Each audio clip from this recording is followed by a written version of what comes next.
بسم الله الرحمن الرحيم أعوذ بالله من الشيطان الرجيم بسم الله الرحمن الرحيم وبه نستعين وهو خير المعين اللهم صل على محمد وآل محمد۔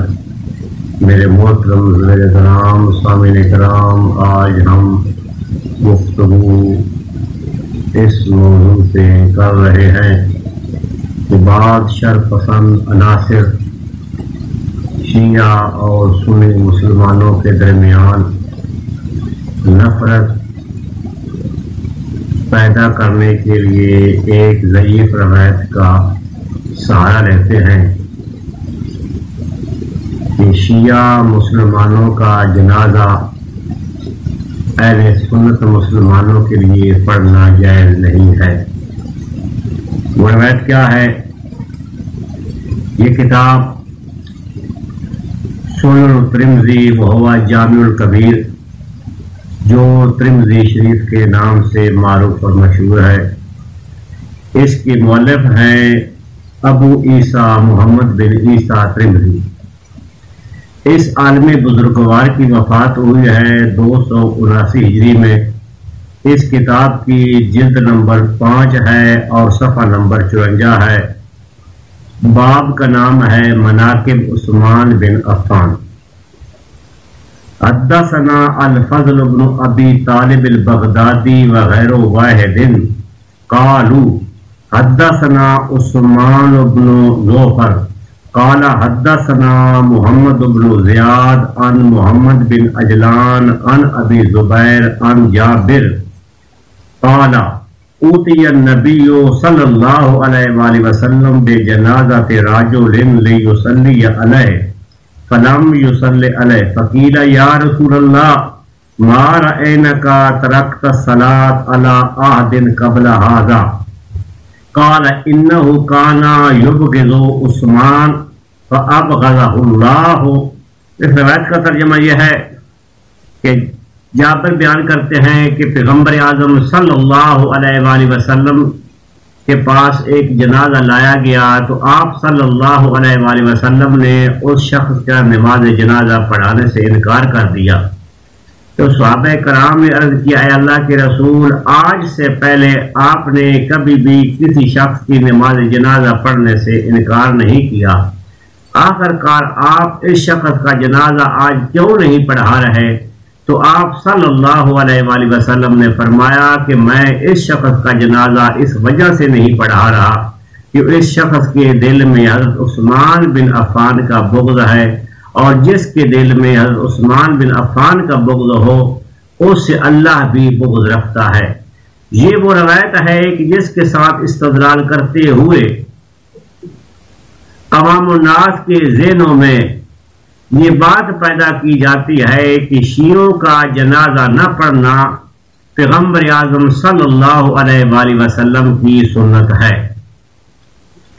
اس روایت کو امام ترمذی رحمہ اللہ نقل کرنے کے بعد لکھتے ہیں ھذا حدیث غریب، یہ روایت غریب ہے، لا نعرفہ الا من ھذا الوجہ، ہم اس روایت کو فقط اسی سلسلہ سند سے جانتے ہیں، اس سلسلہ سند کے علاوہ کسی اور طرق سے یہ روایت نقل نہیں کی گئی۔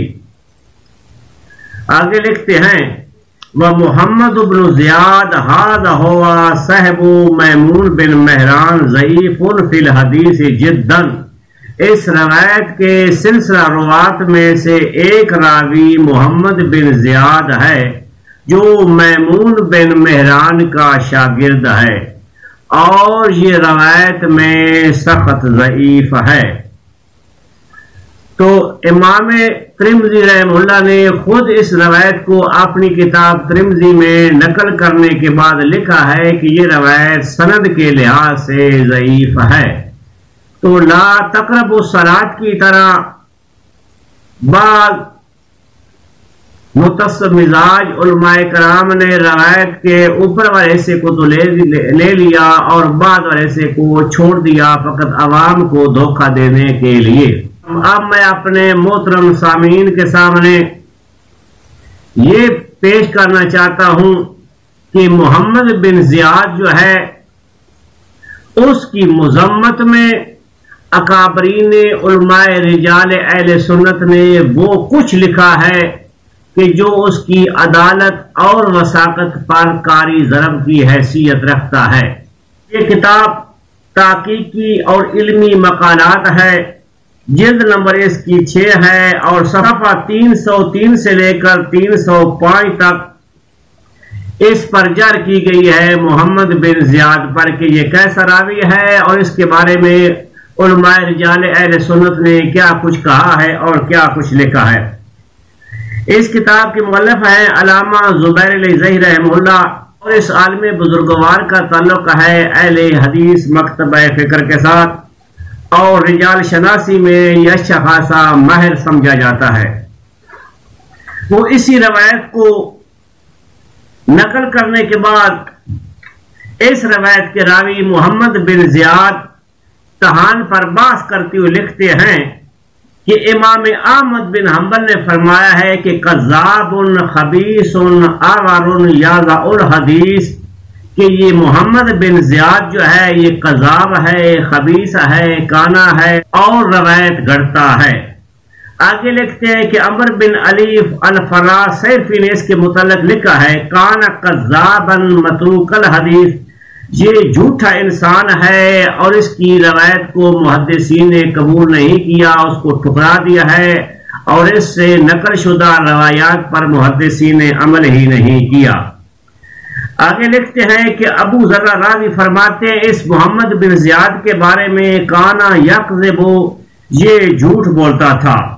امام یحییٰ بن معین فرماتے ہیں وکانا کذابا خبیثا، کہ یہ محمد بن زیاد کذاب اور خبیث قسم کا انسان ہے۔ آگے امام یحییٰ بن معین اسی محمد بن زیاد کے بارے میں لکھتے ہیں کانا ببغداد قوم یاضعون الحدیث منہم محمد بن زیاد کانا یاضع الحدیث، کہ بغداد میں ایک گروہ تھا جو روایتیں گھڑتا تھا اور محمد بن زیاد بھی اسی گروہ کا ایک فرد تھا جو روایتیں گھڑتا تھا۔ دارقطنی صاحب لکھتے ہیں یکذب، یہ محمد بن زیاد جھوٹ بولتا تھا۔ ابن حبان فرماتے ہیں کان ممن یضع الحدیث علی الثقات، یہ حدیث سے گھڑ کر ثقہ راویوں کی طرف منسوب کرتا تھا۔ حاکم نے شاپوری فرماتے ہیں محمد بن زیاد الجزری الیشکری الحنفی یروی عن میمون بن مہران وغیرہ الموضوعات، کہ محمد بن زیاد میمون بن مہران وغیرہ سے موضوع روایتیں بیان کرتا تھا۔ ابو نعیم اصفہانی کیا فرماتے ہیں یروی عن میمون بن مہران وغیرہ الموضوعات، کہ محمد بن زیاد میمون بن مہران وغیرہ سے موضوع روایتیں بیان کرتا تھا۔ ابن شہین فرماتے ہیں کانا کذابا خبیثا، یہ جھوٹا انسان تھا اور خبیث تھا۔ امام نسائی محمد بن زیاد کے بارے میں لکھتے ہیں متروک الحدیث، محدثین نے اس کی روایات کو قبول نہیں کیا، اس کی روایتوں پر عمل ہی نہیں کیا، اسے ٹھکرا دیا ہے۔ ابو حاتم رازی لکھتے ہیں متروک الحدیث، یہ محمد بن زیاد کی روایتوں کو محدثین نے قبول نہیں کیا اور اس پر عمل نہیں کیا۔ ابراہیم بن یعقوب فرماتے ہیں کانا کذابا، یہ محمد بن زیاد جھوٹا تھا۔ حافظ ذہبی رحمہ اللہ فرماتے ہیں کہ محمد بن زیاد کا شمار ان لوگوں میں ہوتا ہے کہ جو روایتیں گھڑتے ہیں۔ تو خلاصۃ الکلام یہ ہوا کہ یہ روایت سند کے لحاظ سے ضعیف ہے۔ جب راوی ہی جھوٹا ہو، کذاب ہو اور علماء رجال اہل سنت اسے خبیث کہہ رہے ہوں تو ایسے آدمی سے نقل شدہ روایت پہ توجہ کرنا اور اس کو کسی عقیدے یا نظریے کا مبنا قرار دینا کسی لحاظ سے بھی درست نہیں ہے، کہ کسی عقیدے یا نظریے کا مبنا قرار دینے کے لیے صحیح و سند روایت کا ہونا ضروری ہوتا ہے۔